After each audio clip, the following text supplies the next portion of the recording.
They said that we were trash. Well, the name is Crass, not Clash. They can stuff their punk credentials. It's them that take the cash. They won't charge nothing at festival talk. RAR badges in their protest wall. Bands of right men standing in a park, attempting to race them to carry in the dark. Black man's got his problems, he's right to deal with it. So don't fool yourself up with your white liberal shit. If you care to take a close look at the way things really stand, you'll see we're all just niggers to the rulers of this land. A typical Crass gig would be a big hall with banners everywhere, very dark, a lot of people milling around, drunk punks collapsed at the back, a few skinheads trying to cause trouble, a real air of atmosphere of tension, always on the lookout for trouble starting. Probably a rumour going around that there were 500 National Front skinheads coming to beat the shit out of us, so just waiting for the doors to burst open. And then getting on stage and being spat on and sometimes things thrown at you, but just like real sort of tension. Not for me, matching fast, sweeping up from not too far. Not for me, till that rights, just a running any cat. People lost me, my side do. Such them, I wouldn't you. Human punch up, just like me, a ring and just a side thing. Standing on up, jump on it, but I'm coming shit, man, it's this. Like a fly, a silly roof, all I are singing fools. You gave us conscious money. I think what Crass was trying to do, but it had to do it in an orderly way, was to say that it is possible. You know, it's possible to exist outside of the framework. Gee and myself have really fought hard to sort of understand what it means, rather than just sort of falling into sort of conventional ways of dealing with it. We've maintained the open door policy, we've maintained, you know, trying to expand and extend that and incorporate anyone in the same way as Crass incorporated anyone.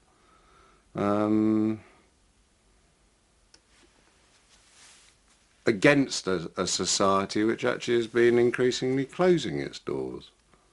You know, I think that, you know, from the 70s, which was really our sort of era in a way, you know, the sort of liberationist era, you know, the fight's got harder and harder and harder.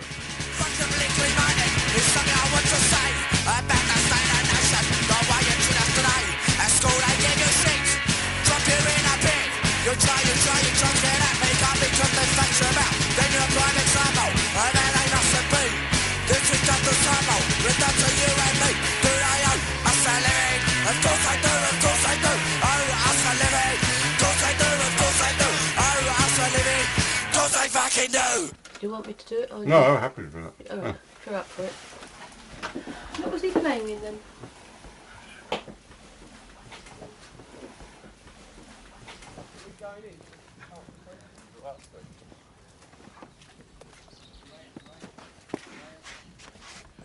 You coming in?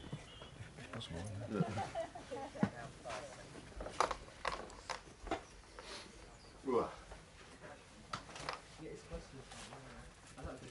It might be an idea to see. Oh no, are we going to have the big fire tonight?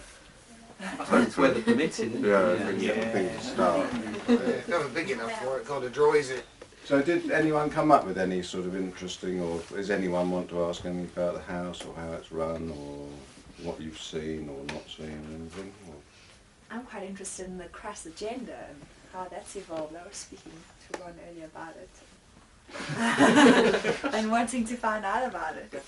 When I opened the doors up here, which was 40 years ago, whatever it was very much with the idea of being a creative centre. I mean, we were always organic because it's more sensible and it's cheaper, but always the prime reason for us being here, and most of the people who've remained as residents here have been artists or writers or filmmakers or musicians. And then in our spare time, effectively, we tend the garden and do all that stuff.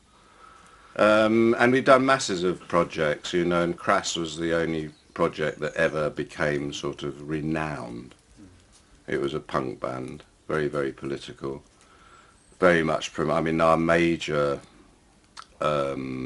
statement was there is no authority but yourself. You know, in other words, life's your responsibility.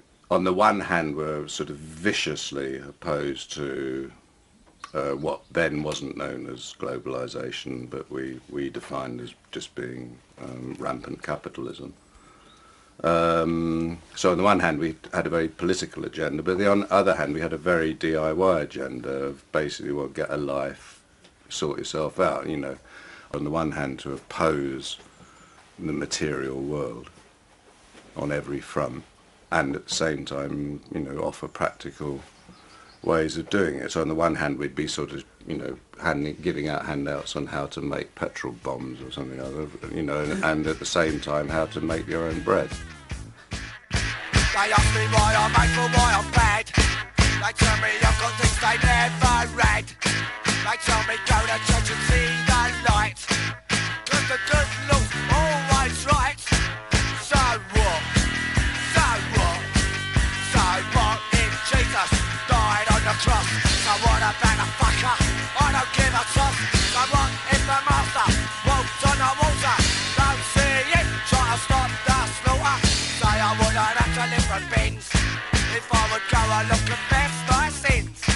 Say I should commit no crime, 'cause Jesus Christ is watching all the time. So what? So what? So what if he's always over my shoulder? Realise the truth as I get older. Then to see what a con he is, because it's my life, my notice. Well, I say they're gonna send me away. Say they're gonna make me pay. Yeah, I know. You be good. You stay. You stay. Yeah, I know. You stay. I won't be long. I'd heard about punk rock, but I hadn't seen it or anything. And then I came out of work one day and I noticed a poster for a band called The Clash that were playing at the Colston Hall. So I just went along to see what it was about, and I was just knocked out by it. That for the first time in my life there were a bunch of working class blokes, young men, looking absolutely really frightening, saying the sort of things that I'd always wanted to say, that previously I'd sort of got into David Bowie and things like this and sort of liked it, but it was never that.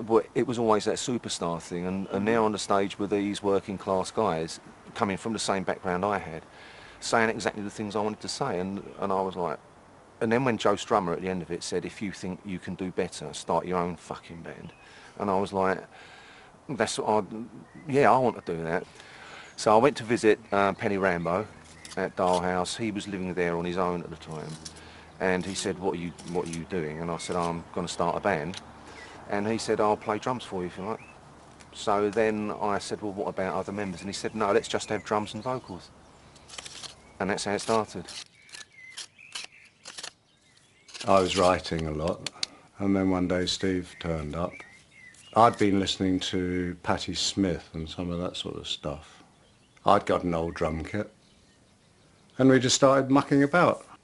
As we went on mucking about, other people would turn up and they wanted to muck about as well. And really, that's how it was. I mean, we certainly didn't take ourselves seriously, and we certainly didn't expect anyone else to take us seriously.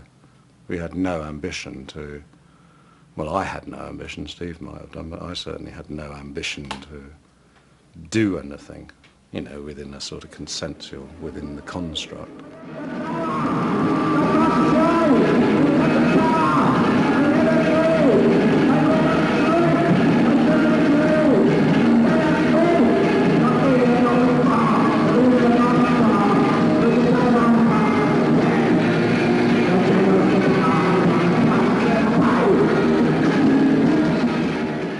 What exactly did you want to say? Fuck off, you bastards. I hate you. I want more money. Why do I have to work? Stop telling me what to do. All coppers are bastards. You know, what does a young man want to say when he's angry? And it's. But then, speaking with Penny Rambo, it was a bit more, well, perhaps have a, you know, just really think about what you want or what you don't like, and then be a bit more political about it, or, you know, personal political, so, and a bit more poetic, and yeah. And then owe us a living. Of course they fucking do, so, yeah. And I still want to say those things anyway. So. Oh, so you didn't change really? No, but the trouble is now I don't know how to say it, you know, and there's me at 48 years old, still going, fuck off, I hate you. But it's not quite the same when you've got a boy. I am a product, I am a symbol, I'm endless, I'm lost, fruitless, I'm lost, James. We'll have a glass of bags, don't sing myself, cause I'm in volume in the sun, start taking the inch, not by the now. This is things I have body, my child, I don't know. If I'm awesome, I'm the up for that body wants, I'm a snack on everyone's news, I'm the left for that body wants to touch. Much. I am a sample, I am a scapegoat, my useless, useless, endless, mindless ideas. We'll have enough when I'm years far away, but money are you sticking a drop, I've been trying to scum your sight, now the bad shot, that kind of shot. I don't want your fucking system, I don't want to be on your bus, just I try to resist them, never let me on shots. There was a David Bowie song called Ziggy Stardust, and there's a line in it where he says, Ziggy played guitar, driving us that he was voodoo, the kids was just crass. And crass means grossly stupid and, you know, pathetic, so yeah, it's a good name. At that time, it was fun to be ignorant and stupid. Oh, that's why I chose the name Ignorant for myself, because at that time I was really ignorant about politics. I didn't know what I wanted or what I wanted to do. And people had said to me before, you're an ignorant bastard, I'm Steve Ignorant. Simple as that. Well, Steve was from, you know, basically quite a poor working class background, and I was from, you know, quite a wealthy upper class or upper middle class background. And generally speaking, I think it is true to say that most bands are made up of, you know, people from the same background, because generally speaking, younger people tend to hang around with people from their own background because it's more comfortable for them. And that did make us different. Well, my sort of middle class, sort of off the street experience, and Steve's working class on the street experience made a very, very interesting combination, I think. Yeah, it's not that I'm right-wing or nothing, but, you know, England is the best country in the world. No. I've never seen any difference between sort of bohemian, beatnik, hippie, punk. I mean, they're all one of the same to me. So, I mean, I regard that just as a sort of authenticity, and, you know, or an attempt to achieve some sort of authentic lifestyle.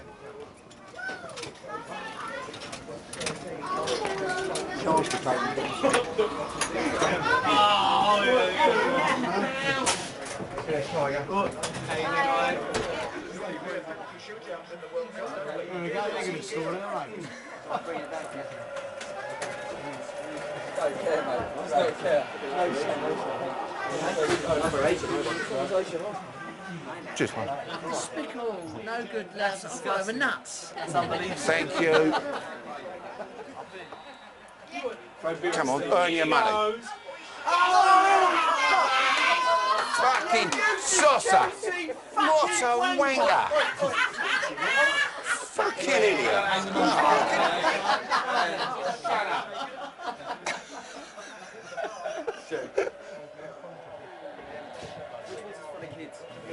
My brother took me to visit Dial House, and at that time I was not a skinhead, but it was the fashion afterwards in England called suedeheads. And I went there and I couldn't understand what the hell was going on. These people had stones in their living room as ornaments. Fucking stones in your house. They should be in the garden.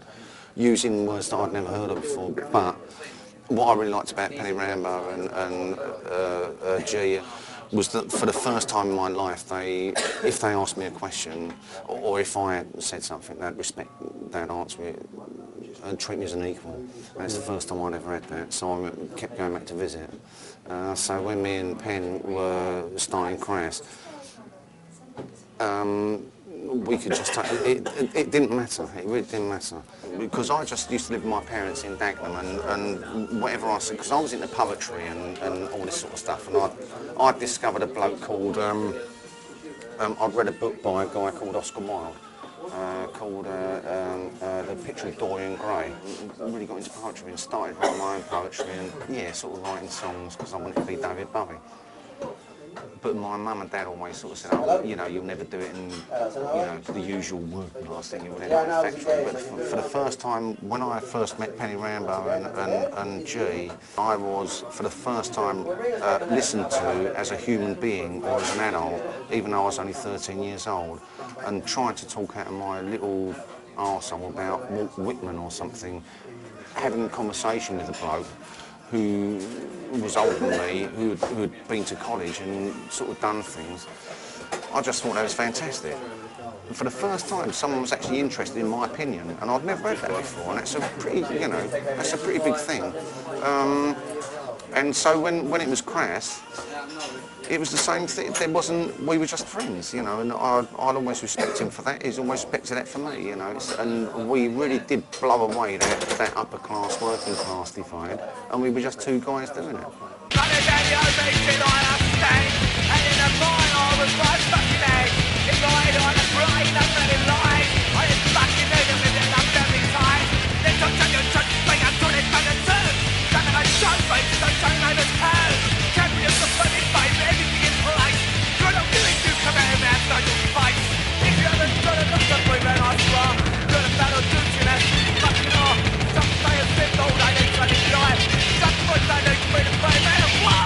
We all lived in the same house. You couldn't have Crass without what was happening in our personal lives. It was all so interwoven, you can't separate them. So it never stopped. It wasn't like we went to the rehearsal studio and then played Crass. The rehearsal room was in our house, so it was like, right, okay, then what are we doing tomorrow, rehearsing? It never stopped. The phone was ringing, people were coming to visit all the time, punks coming to camp in the garden and all this kind of, so you never got away from it. And the experience for me was just it never stopped, and it was a lifestyle. A good one. I wouldn't change it. We never had rules. For example, if with 15 people living in the same place, if there was washing up to be done, it wasn't, there wasn't a rota and on Wednesday Steve does the washing up. You just did it. And the whole way of living like that was, well, consideration for other people first.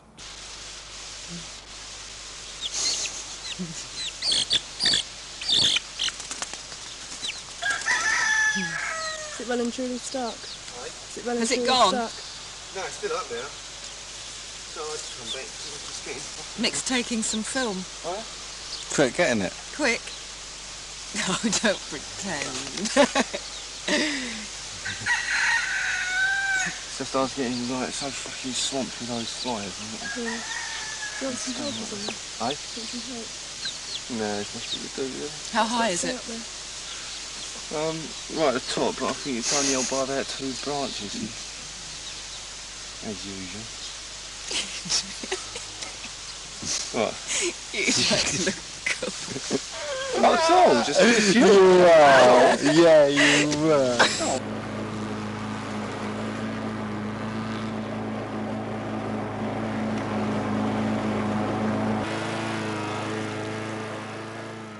In 1967, I found the place where I'd spent about a year driving around the southeast of England, sort of looking for somewhere. In those days, people, wouldn't have dreamt of moving into somewhere like this. Nowadays, they're very fashionable, very, very valuable.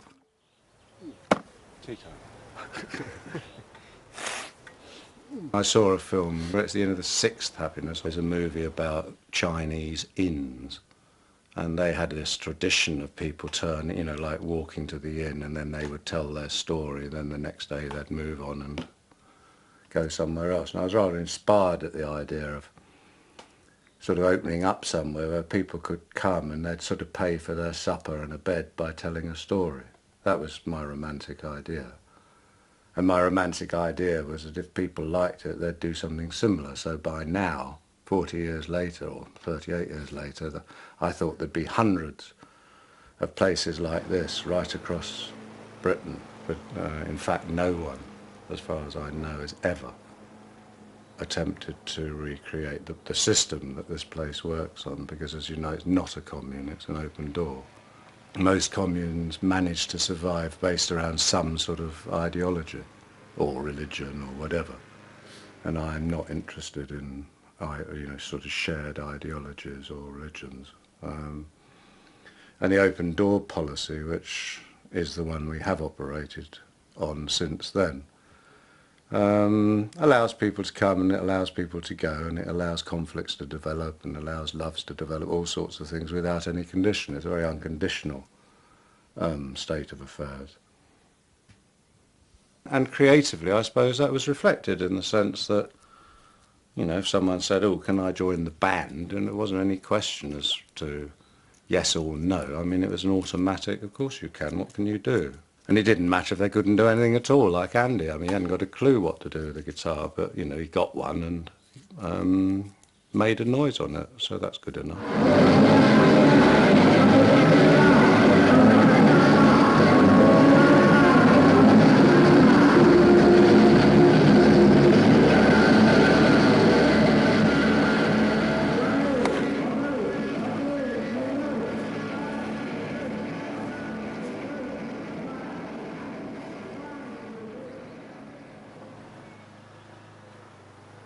We kind of got very excited about, you know, the punk scene when the first wave of it. It seemed really exciting. At last, you know, there was a youth culture growing that was saying, well, just fuck off, you know, and all the rest of it. Well, we felt it was, but then it started to sort of sour for us because I suppose the idea of no future was sort of not in our realm. I suppose, you know, we were accused of being old hippies. Well, fine, you know, the old hippies had a dream and we still dream it, you know, and still aim for that, you know, and which is about coming together. And, you know, that's difficult in itself. So I suppose we took up that area of music and expression because none of us were musicians particularly, and the whole ethos was just get up and do it, just express it.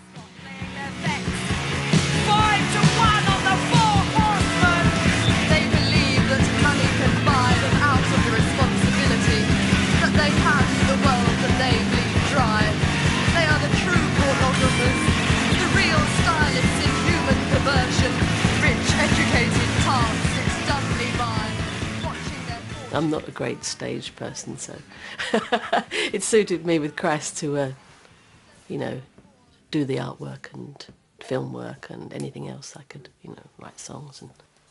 And the artwork was really the covers. Yeah, I mean, it was really the involvement with the whole aesthetic of presentation, really, because I think it's really, really important. It's another language. I mean, and we were all very interested in not only the words, not only the sound, but the presentation and how we could try something very new and try to cut through and find a new language, really. It seems to have been very positive for a lot of people on different levels. I mean, hopefully it didn't, well, I know it didn't come over as dictatorial at all in what we were trying to say. I think obviously came over very angry.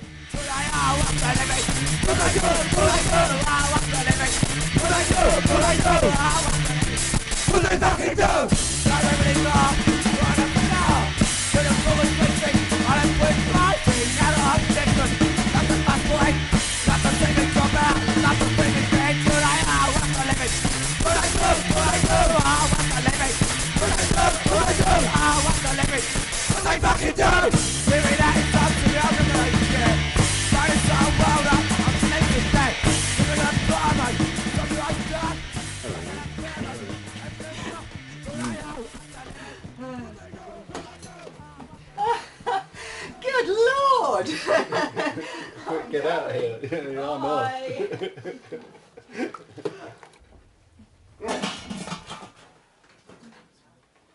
I should go off with this. There's some in that one. Can you turn the other one off first? Yeah. Mathieu. Hey! It's Ron!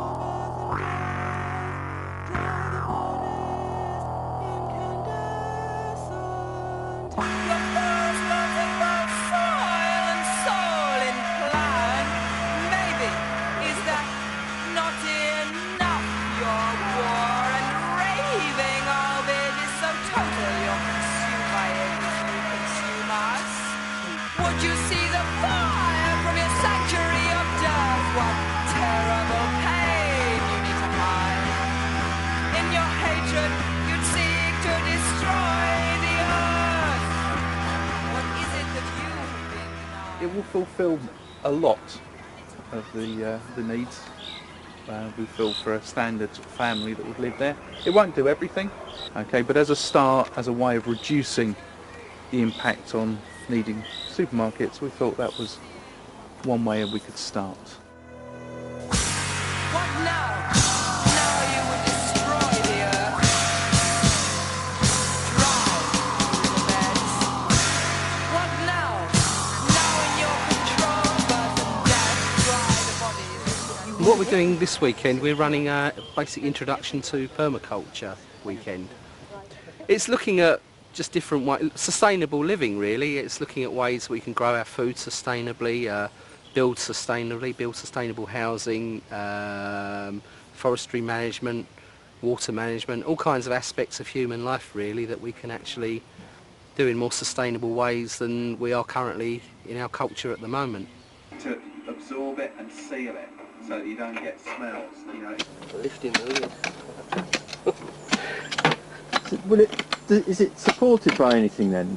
Will it, I mean, that looks a bit precarious, like you could fall. Yeah, I mean, well, you'll get used to it. Yeah. No, I mean, it's all going to be boxed in, and there's going to be a structure. There'll be a surrounding structure. Yeah, that was just, that's just a demonstration, at least.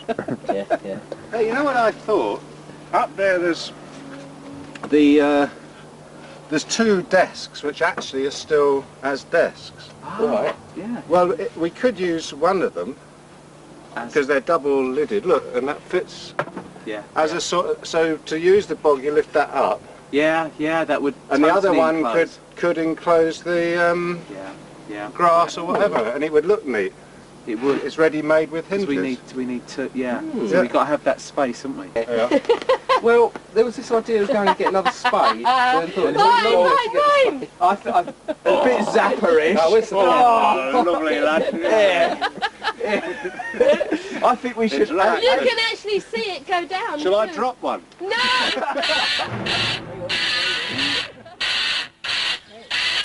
You swear by the fuck you like, but you're still on a roof. I'm not gonna change the system. They're not gonna change the system. We're not gonna change the system. When it don't leave you, when it don't leave me. Turn up that's a bunch of food. All now that's a deal of food. Can't on a right thing, man, just as in my game. Born us swimming vigorous, feed us some and beast us. Kill us some with shoot right up. Leave no option now, just what have they got?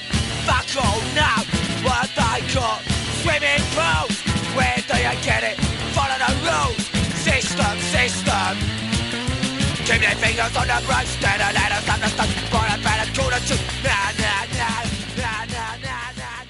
The whole philosophy of the open house, it was set up as a creative house, whatever that meant to people. So there's been films, books, music, everything written here or done, painted here, or gardening. It didn't have to be the fine arts. It went into all sorts of things, Some people make a great art of making a fine cup of tea, which is fantastic, making bread. It has the extension, logical extension is really doing something with a heart. So that whole ethos has never changed really, and Crass wasn't any different, and all the things that have happened since is not any different. The spirit's the same.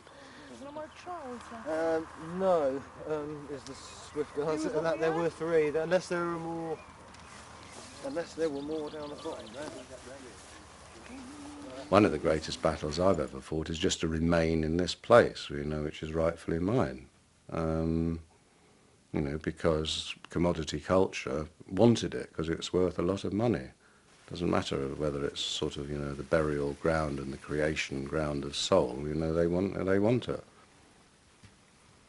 We effectively used an awful lot of the tactics and techniques that we'd developed with Crass on a much more sort of intimate level, you know, with the local village and the local townspeople, and we formed an action group which was made up of people from the right, left, centre and everywhere else, who all wanted in some way or other, for one reason or another, to try and preserve something of the sort of countryside that this whole area represents, and we're willing to sort of spend time to do that. And we first of all beat off BT, who, you know, is a massive corporation, which was a huge success, and they wanted to turn this just into one huge sort of luxury housing estate for the wealthy, with sort of big hotels and golf courses and shit knows what else. We did buy it on borrowed money from friends, and we still owe half of what we bought the house for, which was 160,000, which is very, very cheap, of course, but and it was very, very cheap because we were in it. I mean, it's not worth an awful lot to people, and people knew they couldn't get us out because we'd already won that case in the courts.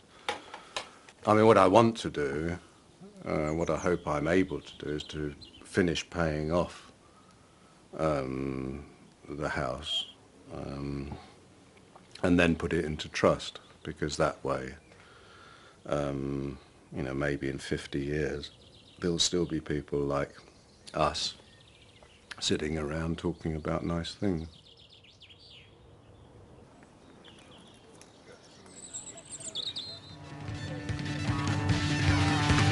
Buy now, let's go. Buy now, say hello, convince walk to your life. To enter Tremor's paradise and champion dignity. A lovely colour consulting me to watch you change and days live by. Similar things that money can buy. Rush on shit, plastic crap. My life might be worth more than that. Black girls can own shopping spray. I'm no baker, monotony. Lust on to our more fresh race. Oh, happy days! The sort of goal he scores so often for Chelsea for the keeper. Steve, did you hear that David Beckham was wearing a Crass t-shirt? Yes, I did. Designed by Jean-Paul Gaultier. At that time I didn't really think anything. It was just like, well, that kind of stuff. People have been selling Crass merchandise for like years, and I've not bothered about it, so why should I bother about it now, you know? And I didn't. But it's only recently that since I've had numerous people coming to me and saying loads of Crass stuff is being sold on the internet, and there's a bloody clock with a Crass symbol on it, that you know, or Eve Libertine with the flag from the Freedom 5000 thing. Buy a clock, you can buy, you know, obviously t-shirts, little coasters, tea towels and shit like this, and all of that money is going somewhere, and I don't know where the fucking hell it's going, so I just want to try and stop that. It seemed very ironic that, you know, probably one of the wealthiest non-landed gentry, or well, certainly he must be one of the wealthiest people in this country, was wearing a Crass t-shirt. And then I just forgot about it. I mean, I did sort of think of following it up by maybe doing a t-shirt with him on it, wearing a Crass t-shirt. And I just thought it'd be ironic to produce a t-shirt of him wearing a Crass t-shirt with something like, you know, David supports Crass. And see, you know, how long it would be before their lawyers tried it on with us. At the moment we're being ripped off, and we're not getting paid for it. Well, what we could do is still get ripped off but be paid for it. You know, this is the year 2006 now, it's not 1981 or whatever. The world has changed, and it's... And what do you mean by that? That it's not... In the late 70s and the early 80s, it was possible to live on a dole, and it was possible to not have a job, or you could live without money. Now you can't. It's really fucking difficult. You've got to have money. You've got to not you've got to have money, I sound like a fucking capitalist, you know, just on about money all the time, and it's not that, it's just the world is different now, and you have to move with it, and I just am so frustrated with the thought that some fucking big company, you know, don't even know who Crass were, but it's the product sells well, so they're fucking selling it and getting the money for it, and we're not getting nothing. Fuck it. Bollocks, that's got to stop. That's just crap.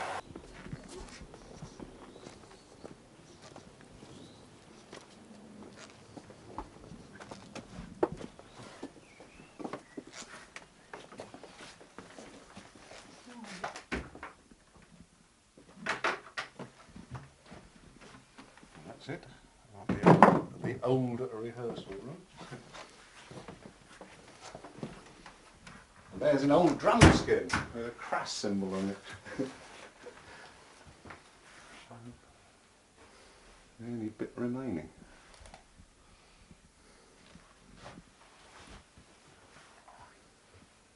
It's been lots of things since then. It used to be completely lined with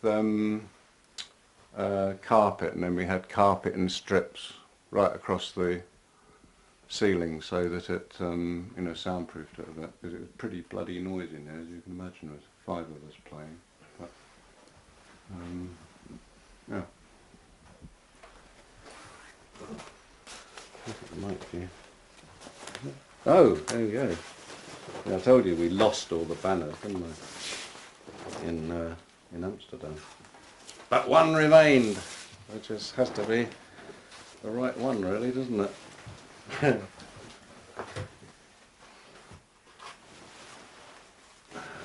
yeah, there you go. I should be doing "There is no force but yourself," all right? Yeah. Oh, yeah. The one remainder. Now an old Remo head. Whoa!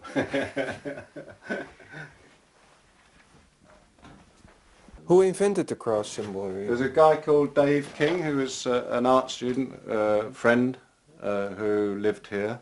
It was a frontispiece for the book I was writing, because the book was about the state, the church and the family, and I wanted something which, you know, was a sort of like the sort of fascism of that control, and that was the symbol, which I think was a very brilliant piece of design. Serpent eating its own tail, basically, destroying itself.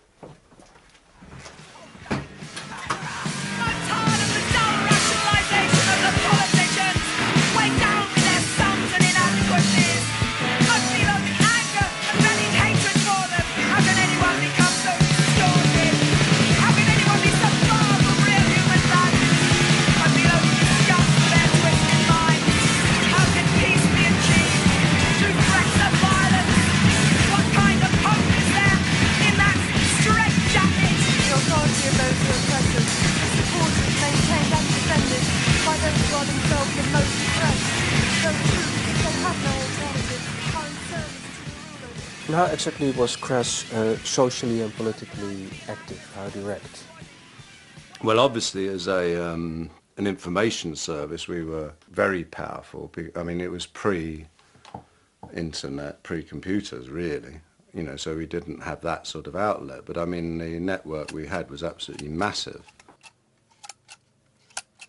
Our own involvements were, well, varied from sort of soft edge stuff like graffiti campaigns, which were very, very carefully done, militaristically done, graffitiing the central part of the underground network in London.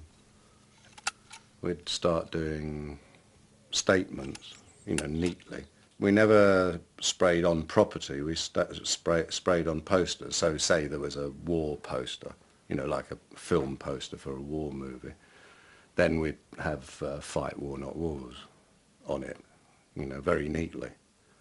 And we had this policy of being very neat so that it was sort of couldn't really be complained about as vandalism. Not because I object to vandalism necessarily, but because it seemed a way in which we might be able to attract the interest of people who otherwise could dismiss it as vandalism. So it varied from that to sort of more, you know, direct actions of sort of super gluing or paint bombing, that sort of stuff. I mean, we never got into any sort of arson. Stop the City events of the early 80s, I suppose, were the most extreme manifestation of that, in the sense that they were a sort of mixture of part festival, part riot. Well, the idea was to close down the city, and I can't remember, there's 2 days in the year when certain figures are shifted in the city from one institution to another. It's when they, you know, decide on the currency, all that sort of shit. Anyway, basically speaking, if you put the city out of operation on those days, then, you know, you're really fucking up their entire modus operandi, like the banks and shipping agencies and that sort of stuff. You know, from sort of smoke bombs in the underground, which completely has to stop the undergrounds, to, you know, banks were having their windows smashed in, streets were blocked, phones were blocked. I mean, the place became inoperable for a day.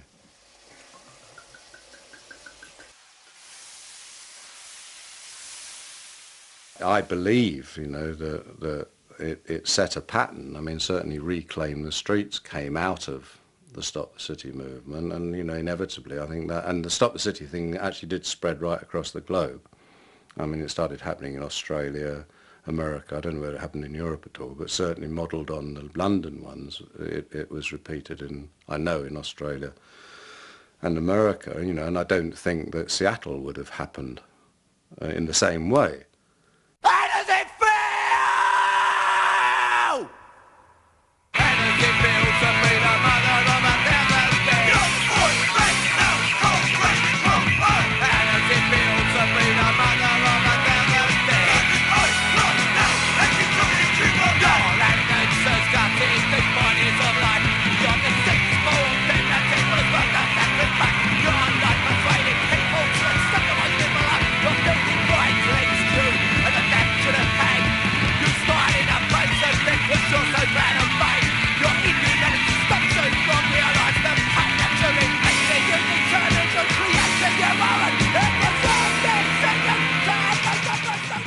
We released a record called How Does It Feel to Be the Mother of a Thousand Dead? And writing for one of the daily newspapers here was a guy who did the music bit in it, or the pop bit. Prick. And his brother was a Conservative politician in Enfield. So he says to his brother, look, what this band called Crass have done, they've written about how does it feel to be the mother, so the politician gets the arsehole, says how outrageous the record is and it's disgusting. Then we found, of course, then there was a circular, a memo passed around the House of Parliament in the Tory party saying on no account must any member of the Conservative Party have anything whatsoever to do with a band known as the name of Crass. The opposition Labour government heard about it. We then started receiving letters of support from the Labour MPs, and then a Labour MP actually mentioned it in the House of Commons at Prime Minister's question time. Has the Prime Minister listened to the latest record? How does it feel to be the mother of a thousand dead? Thatcher needed something to boost her public faith. She was failing miserably on her agenda, on her internal agenda, and needed something to boost her popularity. I mean, it was very jingoistic, and she did do. How the fucking hell did, Bush managed to, gain credibility through going into Iraq? But he has done, despite the fact that and how has Blair remained in power after supporting the invasion of Iraq? But they do because people are essentially jingoistic. Look at a football match. You'll see one tonight and see how jingoistic. I mean, it doesn't matter whether it's guns or footballs, you know. When the men are out, they're out, aren't they? It's very difficult, you know, for a country in a state of war to actually dare to say, I object, you know, because, I mean, we were accused of being traitors, you know, both in the national media and by people down in pubs and that sort of shit.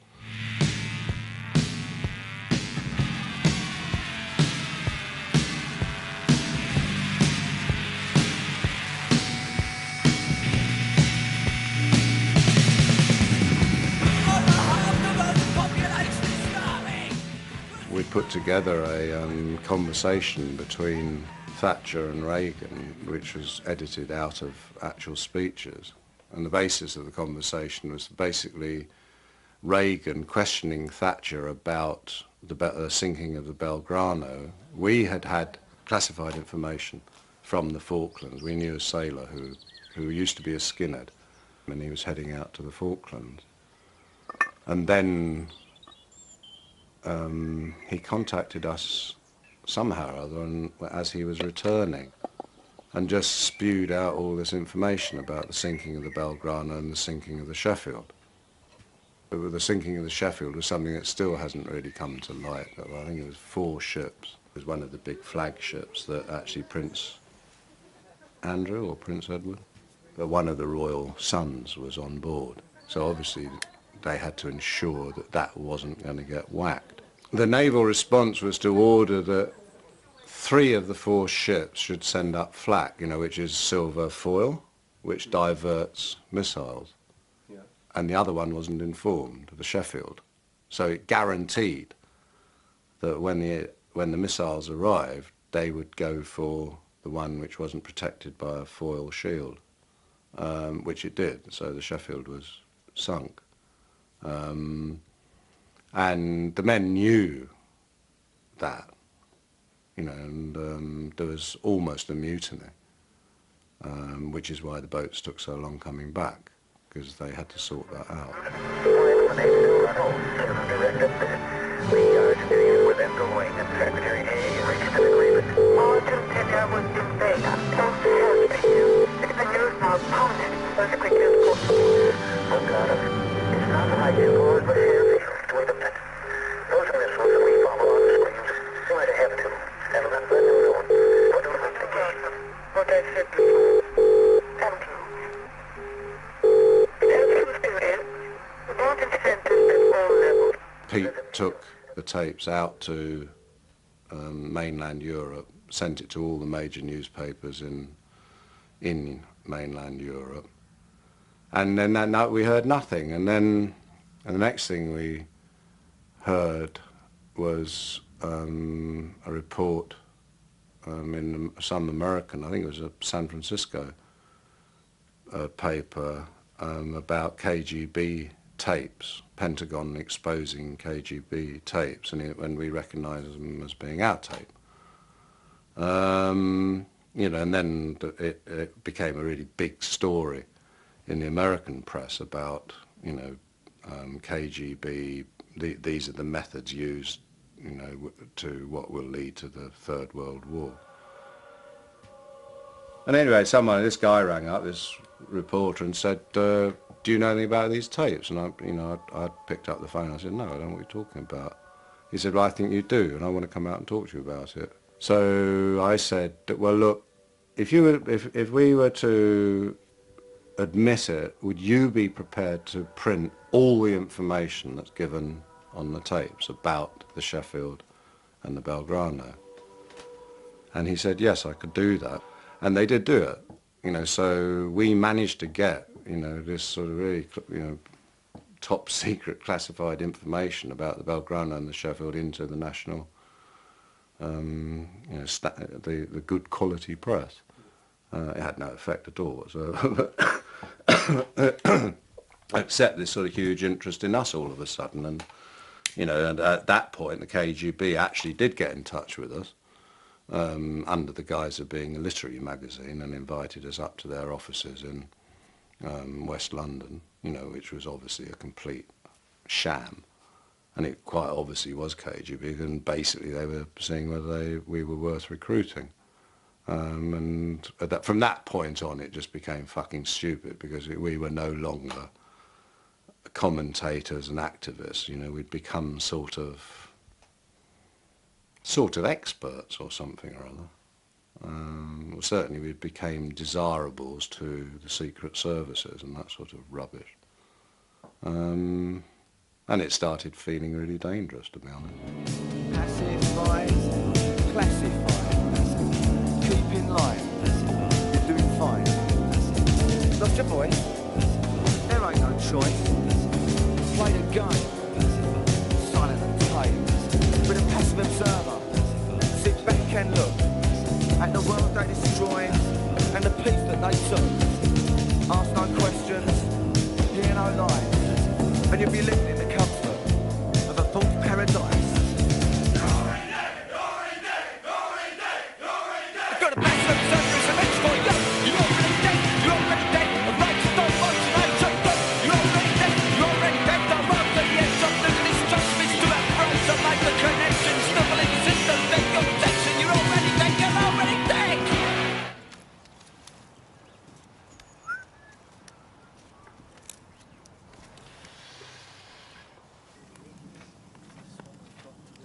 There are flames anyway, so it's looking better. Why do you think Crass was successful at the time? Because we meant what we were saying. You know, we lived that truth. You know, we lived what we were talking about, and it was self-evident that we did. You know, people could come here, and they were welcome to come here, as they always have been, and they could see that we were living. You know, we didn't make anything. Well, I mean, we had lots of money at lots of the time, but that all went into other projects. Yeah, that makes me laugh.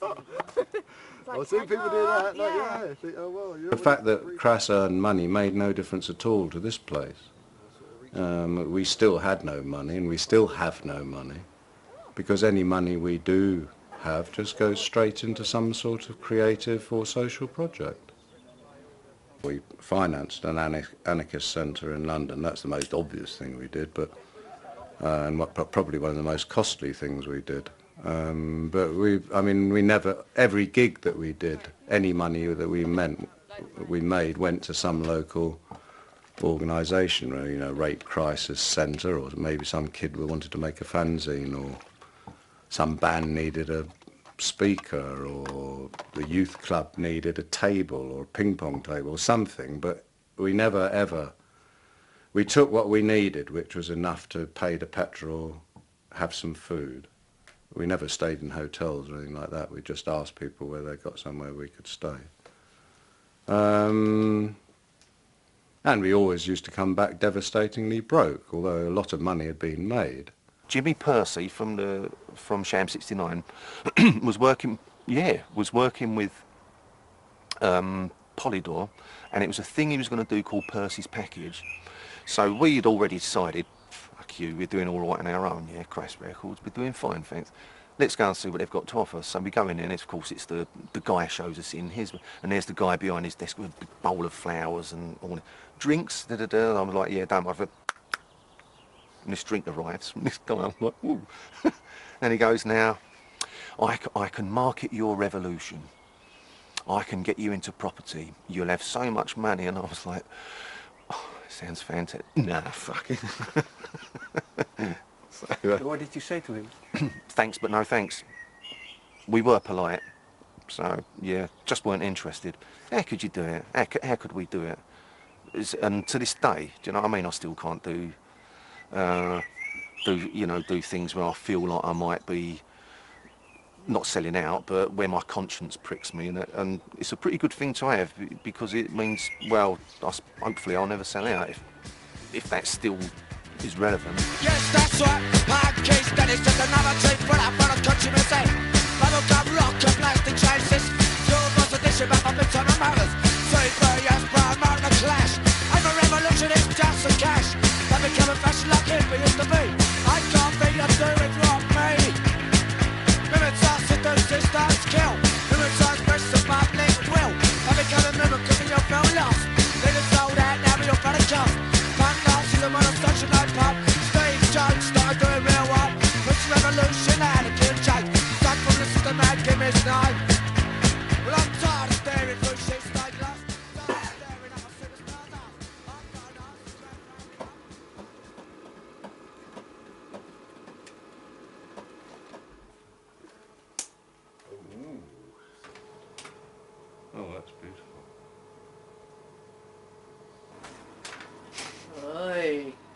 Ignorant and Gee. Yeah.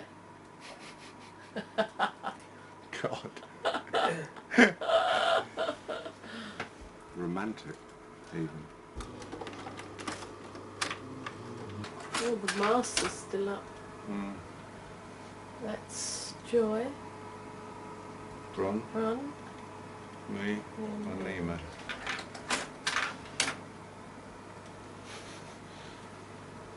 That doesn't seem so long ago, that. Strange, isn't it? Doesn't look like you at all. It doesn't, does it? No. Really weird.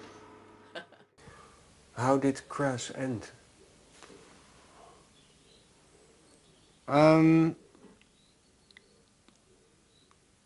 I think there was a schism developing. Well, I don't think, I know there was. We did a tour in 83, I think it was, and I wrote a article questioning the honesty of pacifism, in the sense that it's very easy to preach it, but can you follow it through? But anyway, that was, you know, it was becoming obvious by then that, you know, there was a very distinct separation going on. And it wasn't just sort of the pacifist activist thing, it was the security, not security thing, or the sort of spiritual materialist thing, all sorts of different things, you know, there were schisms appearing. And so there's that. I mean, that's a simple thing, but it's quite an important thing, because some of the people were obviously sort of, well, they were sort of looking at it as a livelihood.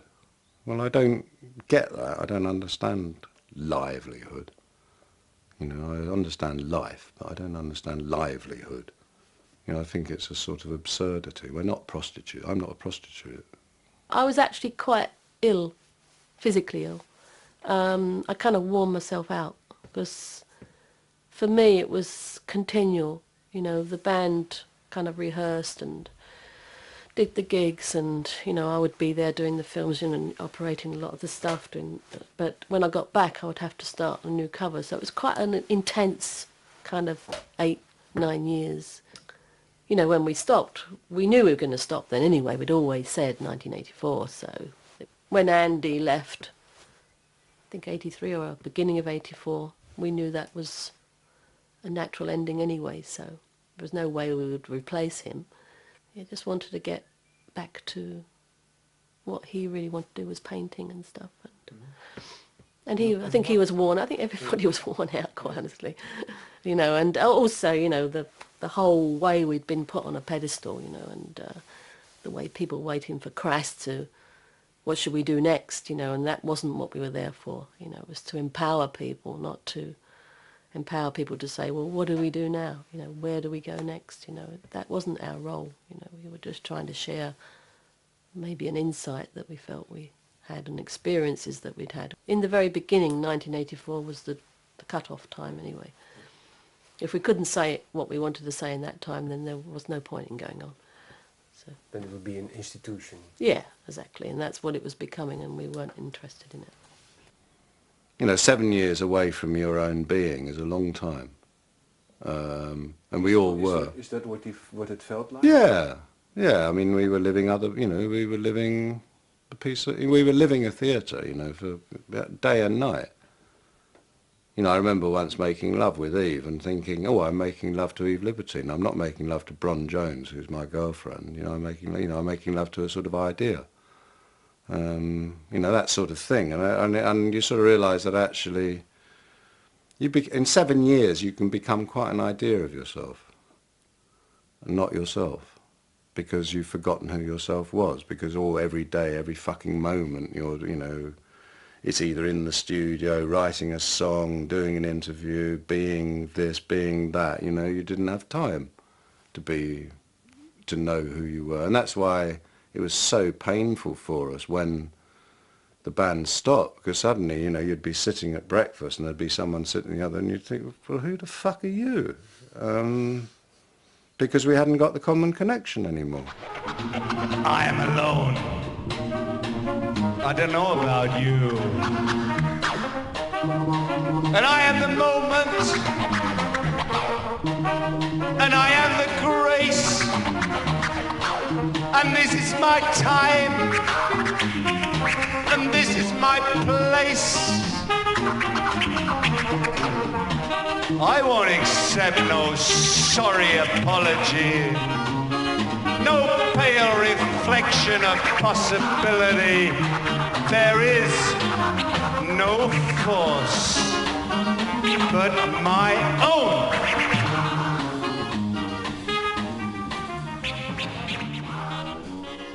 In a way, when we were writing stuff, or when I was writing stuff for Crass, you know, I was defining, you know, a way of living, you know, especially there is no authority but yourself.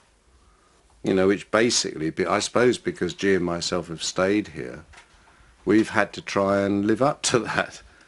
You know, all the time we're being, like you've come here because of that. You know, basically to see if we were doing it. You know, well, that's true, isn't it, in a way? You know, to what extent did that dream work? And I mean, that's a question we both ask ourselves all the time. You know, to what extent does the dream work? You know, how could we make it work better?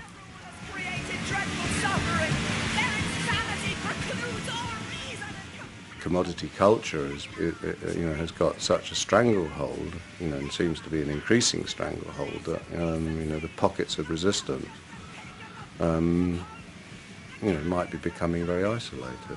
Where are the angry young men and women of today that are actually saying, apart from little band, you might see a punk rock band in a pub somewhere, but where are these people in the establishment, or in the established, you know, pop world or the music industry, who are saying this is fucking wrong, fuck you, stand up and, you know, what happened to that voice?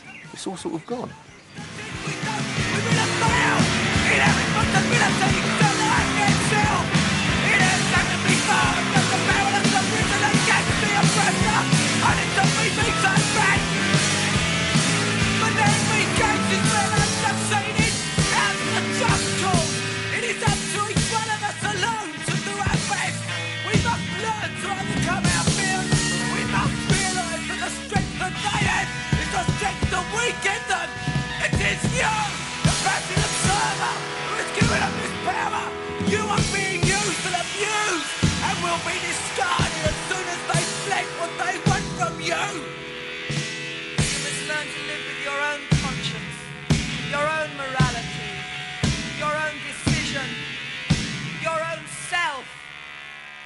You alone can do it. There is no authority but yourself.